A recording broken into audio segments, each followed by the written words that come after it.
Hello doctors और medical student.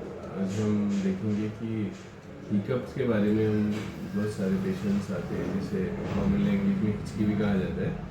तो उसके बारे में ट्रीटमेंट यहाँ पे डिस्कस करेंगे हम। जैसे कि आज एक हमारे पास पेशेंट आया था जिसका हमने ट्रीटमेंट शुरू किया है। हमने उसको स्टार्ट में एंटासिड दिया है और एंटासिड देने के बाद उसको हमने बैक्लोफिन नाम का एक ड्रग स्टार्ट किया है। बैक्लोफिन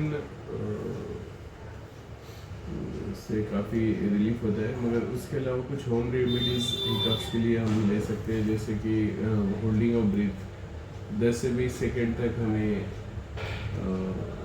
अपने ब्रीदिंग को होल्ड करना है। इनहेल डीपली करना है, फिर होल्ड करना है, फिर उसके बाद स्लोली एक्सेल करना है। इसकी वजह से जो बॉडी का CO2 का लेवल है ब्लड का वो बढ़ेगा और that will stop the hiccups reflex.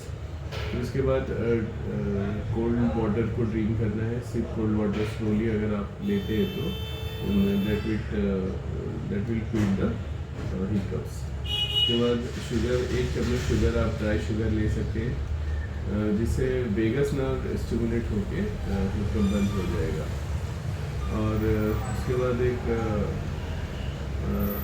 Trick ये है कि अपना मुंह बंद रखें, नाक को पिंच करें और उसके बाद ट्राई टू एक्सेल जेंटली, तो जिसकी वजह से भी हिकअप रुक सकता है।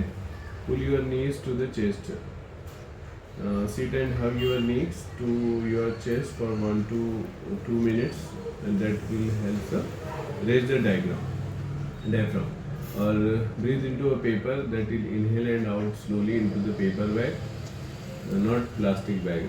That will increase the CO2 level in the blood and that will stop the hiccups.